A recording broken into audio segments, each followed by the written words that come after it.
Esaya mokapo ya tukumine na mibale.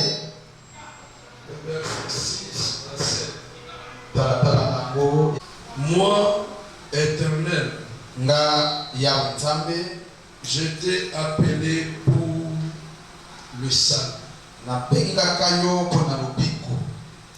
Je te prendrai par la main, je te garderai et je t'établirai pour traiter alliance avec le peuple.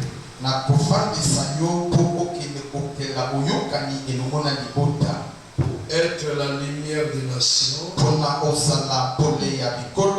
pour ouvrir les yeux des aveugles, pour faire sortir des prisons les captifs et de leurs cachots ceux qui habitent dans le ténèbre.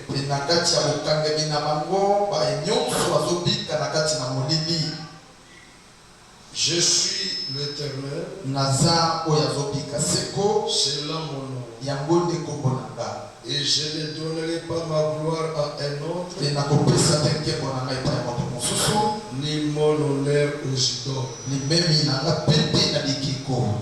Oracle d'ici. Amen. Du grand sujet de ce mois qui est le mois de Pâques. Et par rapport à l'aspect de leur corps, mais bien aimé dans le Seigneur, par rapport à l'aspect social, dans l'aspect professionnel, il n'y a pas une ouverture dans leur vie.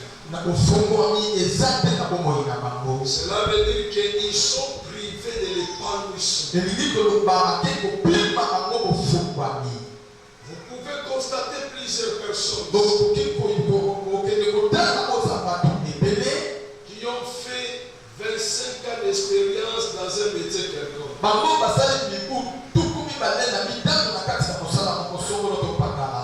Mais les choses qui est en train de se passer dans sa vie, bien aimé, cela prouve que dans la vie de cet homme ou de cette femme, il n'y a pas l'ouverture.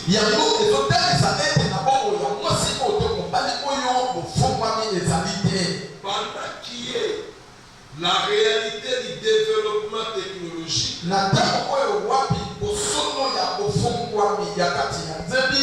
toute chose évolue. La connaissance apprise il y a 10 ans passés,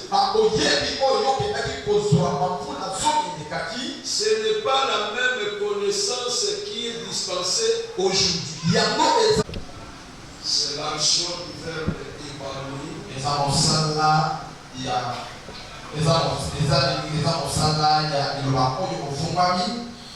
épanouir veut dire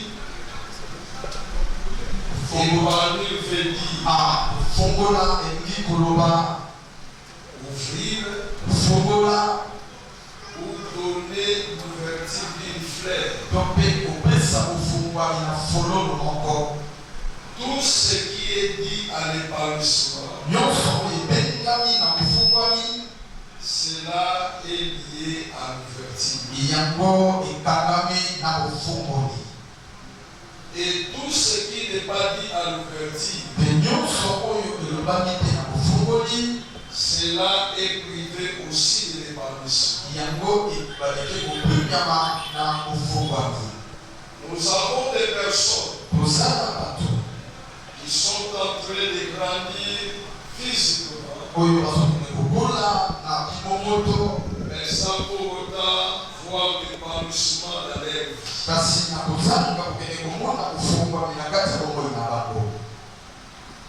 Leur croissance physique montre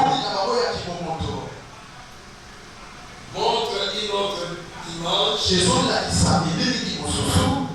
par rapport au domaine lié dans leur vie de réjouissance.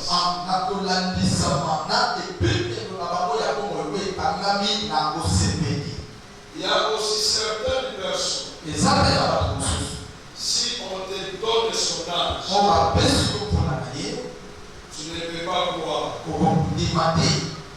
Une personne qui a 20 ans, mais elle a la santé d'un enfant de 6 ans.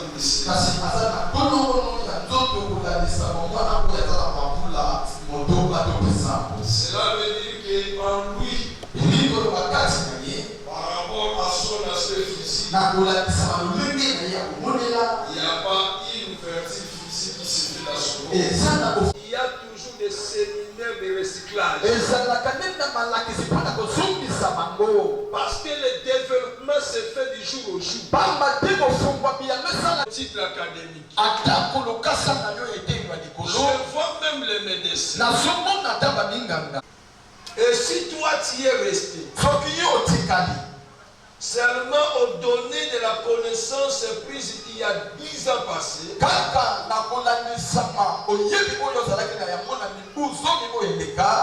ceux qui sont en train de terminer aujourd'hui vont te montrer les données différentes par rapport à ta connaissance. Et se soumet même pas à cette procédure d'étude. À un moment donné, il y a eu un temps où les gens trouvaient des guérisons par des paradoxes. Si le paradoxe là, les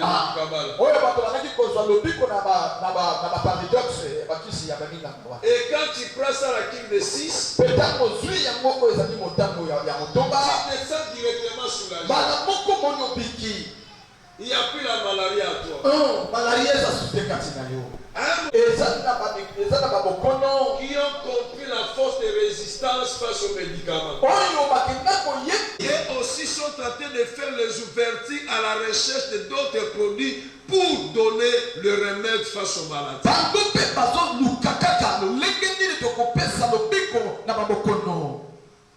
Il y a eu des vêtements que je pouvais porter même 3 mois avant. Mais bien aimé, aujourd'hui, cela ne peut pas suffire dans mon corps. Je n'ai pas changé le régime alimentaire. Mais le corps lui-même a compris que je dois me développer. Alors, lorsque nous voyons le développement dans tous les sens, tu prends le même médicament, mais tu ne trouves pas la guérison. Nous avions pris des coarinades et la santé était normale. Non, ce médicament est tellement fort. Mais quelques temps après, tu prends le même médicament. La malaria a fait l'ouverture d'un nouveau système. Au lieu de quitter le corps, la maladie persiste. Avec des hyperacines même. Et dernièrement, je vais découvrir un autre médicament. Et c'est ce qui m'a soulagé. Moi-même, je me suis dit, même la maladie commence à trouver le système de développement pour son ouverture. Chloroquine. Mais à un moment donné, on a pris ce genre de médicaments. Mais la maladie résiste pas. À un moment donné, il y a l'erreur. Il y a l'erreur. Ce qui peut vous aller qui n'a pas de célébrité, vous n'avez pas mon ayango. Parce que tu n'as pas l'esprit d'ouverture. Il y a des gens qui ont des métiers à main. Mais pourquoi ils ne s'épanouissent pas? Parce qu'ils n'ont pas l'esprit de l'ouverture. Cherchez des méthodes de bien-aimés à publier votre technicité.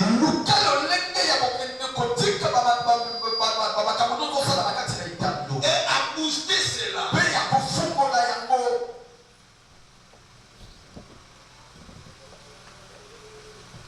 Et vous allez plus gagner dans la vie. Nous Nous avons des prédicateurs dans notre pays qui n'ont pas la connaissance. Ils n'ont pas même des grâces comme toi. Mais ils ont compris comment est-ce qu'ils peuvent s'adapter à la nouvelle technologie. Il utilise seulement les réseaux sociaux. Et tout le monde le suit. Une ou deux personnes le suivent. La nouvelle sera répandue. À un moment donné, quand j'ai attaqué les réseaux sociaux, au moment où mon entier faisait ses bagages, l'homme de Nice, au niveau de l'Europe, avec ses camarades, Micha m'appelait pour me dire, papa, nous avons fait un groupe déjà ici pour suivre tes prédications. Et je suivais le bruit, me disait, papa, je leur dis que tu es mon pasteur, il ne me croit pas. Mais moi j'étais ici. Je faisais l'émission ici. Mais les gens se réunissaient ailleurs.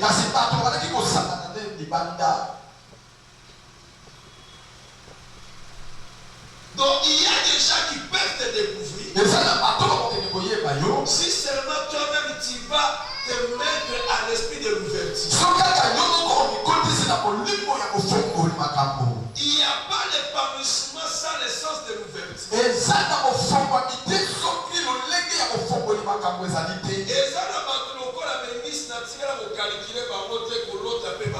Amen. Mais dans les réseaux sociaux, oui. Quand est-ce témoignage où est-ce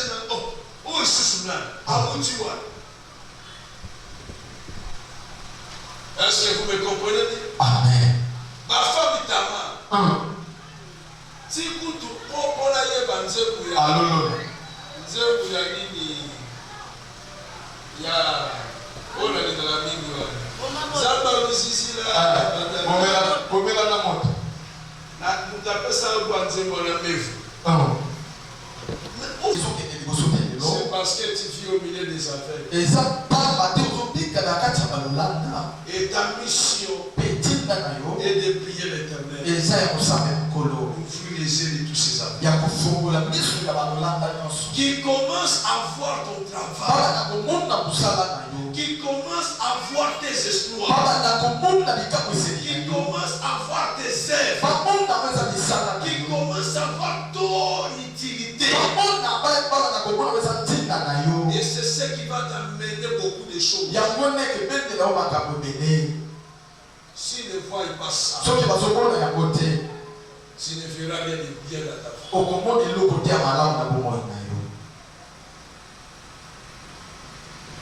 Si tu as été découragé,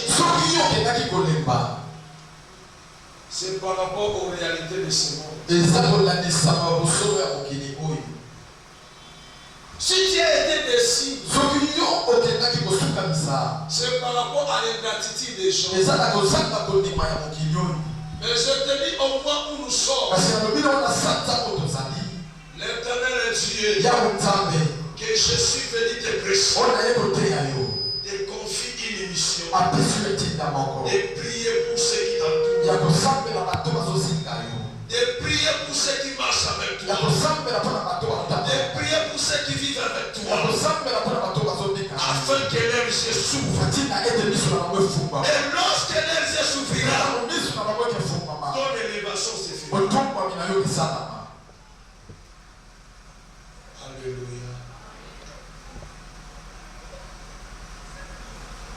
Oui, David, il combat contre Goliath. Maman va commissaire général d'arriver. Vraiment. Mais Béla, il tombe à la bannière, la course. Attire ta bouche à grande yasséréchate. Jamais. Balouga, tu vas guérir, tu vas joyer.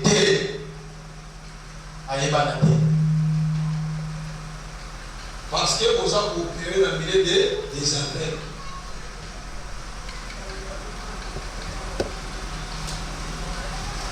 gens qui opèrent la vie des affaires.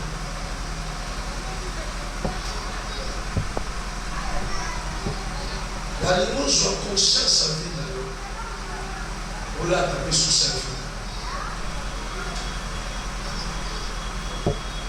Wabika musalo sala na wana ndako. Olamugi na tondo. Okongoli ndako. Obamusi. Basalo sosukolaki. Obomisi ndako. Osali nyonso. Okewenzi. Olambi. Obomisi tout. Na suka wala soko sala na ndako. Kapo la ni punyapa. Silamka yo na ngo sala. Wewe msema lo sala. Kama msala lo sala. Mais soko sala au quelque part. A ofuta ensemble là. Vraiment. A ofuta ensemble. Vraiment. Pourquoi on peut se voir? Parce que milliers au sala. Misque la weza ni. Eza kufa. Vraiment. Mais place aux gens aux salles. Alors, elle va demander au salles. Tout le monde a tiré la famille. Parce que nous sommes là-bas au calme. Mais c'est le même qui travaille. Si tu es là quelque part, tu auras l'argent. Quand on l'a,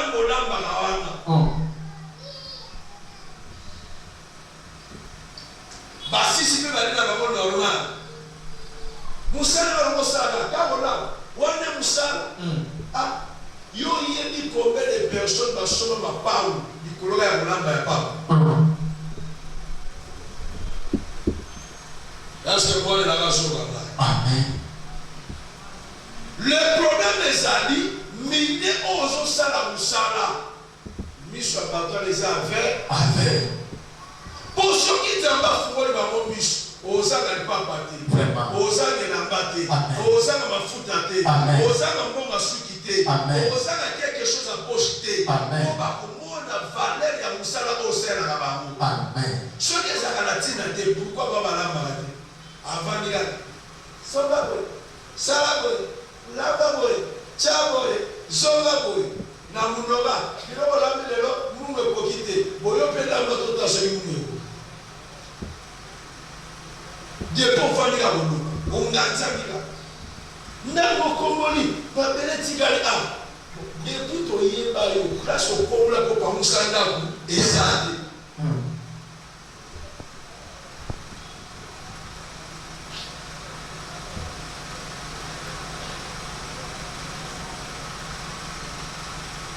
Jésus ne devait pas se limiter à ce que Dieu lui avait dit. Je t'ai établi pour être la lumière des nations. Et dire oui, je suis la lumière des nations. Parce que mon père m'a établi. Non, Dieu va lui dire pour vous laisser des affaires.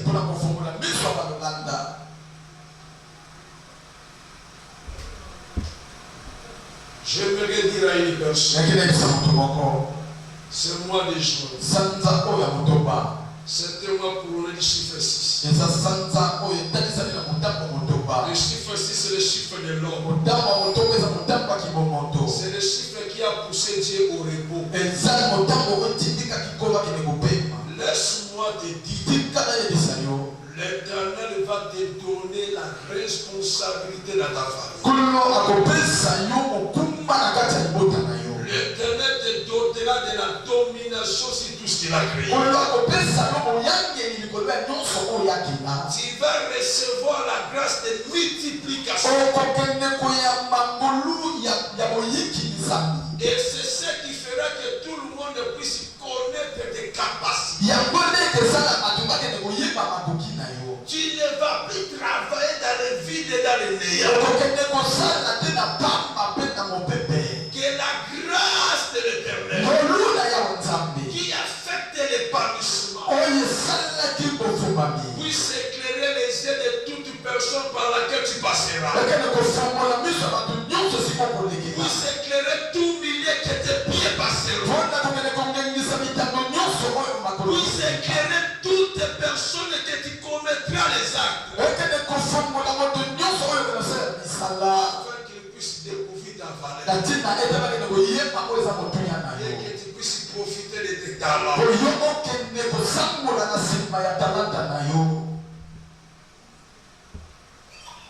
Est-ce que quelqu'un me comprend? Amen. C'est moi ici. Qui ne fait le pas. Tu vas t'épanouir. Qui ne fait le pas. Tu vas t'épanouir. Nalingi tenzamba komisho iti tango lomwe miliwa. Mais nalingi tenzamba komisho iti tango jana miliwa. Bango la question va perdre mutava. Pe mutavura passer yo. Azate. Dieu veut te faire épanouir. Je te dis vrai. Mon Dieu veut te faire épanouir. Tu auras des ouvertures. Tu auras des ouvertures. Les mercredis de la semaine écoulée. Non, c'était cette semaine. J'ai prié. Et quand je finis de prier, Dieu m'a parlé des lignes de mes filles. Et je pas ici. J'ai pris mon téléphone. Je suis devant la télé. Je fais les voix à la seconde. Je dis, je n'ai pas appelé ma fille là. Mais toi tu l'appelles. Envoie les voix que je t'ai fait. Dieu m'a dit qu'elle puisse prier pour un seul. Je lui avais donné l'orientation pour les 21 jours. On dit, mais que la semaine écoulée avec la semaine passée, c'est déjà une semaine.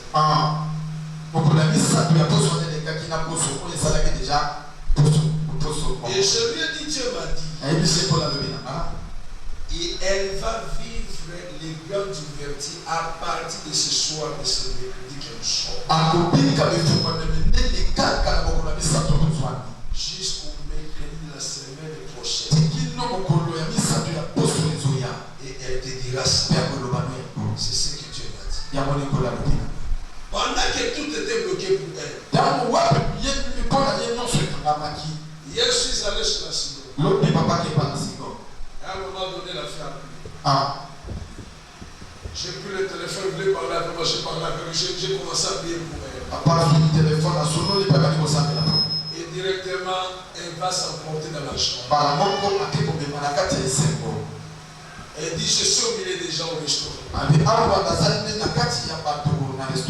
j'entre dans la chambre. Et je vous dirai la suite. Et quelle était la suite? Dieu lui a fait grâce. Il signait un contrat. Même la débuté la mission. Là, le contrat. 40 000 $ par semaine. Parce qu'au Bétao, c'est déjà la 4. Par rapport à ce que tu fais. Vous savez, il y a même des commerçantes et des commerçants qui ne progressent pas dans leur vie. Si tu vas au marché, tu vas les retrouver seulement. Et Kitty le Kitty n'a 1000 francs. Et Kitty n'a 1000 francs. Merci. Pour attendre sa voix, il faut que tu passes seulement là où il est en train de vendre. Mais il y a d'autres personnes qui sont en train de faire le même commerce, mais avec l'esprit de l'ouverture. Il prend le même produit. Bien aimé, il va publier ça. Même ceux-là qui sont en Europe vont voir ce produit. Ceux-là qui sont en province vont voir ce produit. Il est quelque part. Il n'a pas crié. Mais il a publié que son produit. Et tu vois les gens intéressants qui commencent à lui appeler. Comment je peux avoir ça? Il vous donne son numéro, il vous donne demande votre adresse.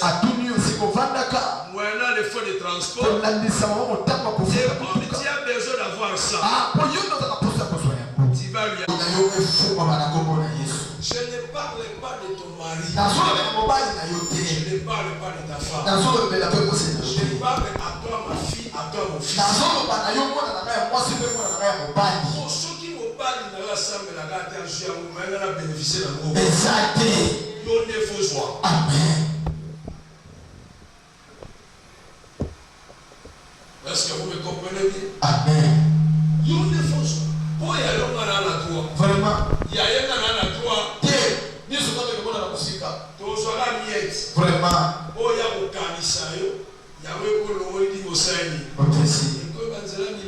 Vraiment.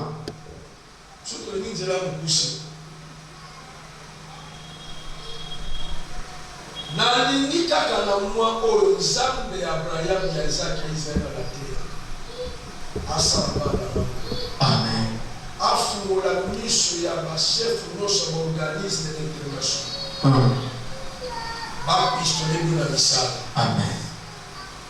Soki mwana moyo bien ko zata $3,000 to $5,000 par mois. Monsieur vous allez se montrer. C'est mon papa.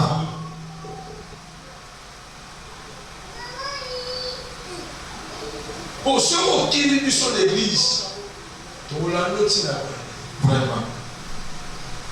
Bon, le soir, il va au centre. Il va la dire là. Maman va oh, $40,000 par pour mettre ma chambre. Dimanche, je me suis prié. Les mythes qui me parlent, ils ont la Alléluia. Oh, papa, t'es très content. Tu vas dire sur la salle, matin, la soupe. Vous avez dit 40, ça va 4,000 $. Vraiment. Dans le dos qui est 40 messages. Tu veux te dire, tu veux dire.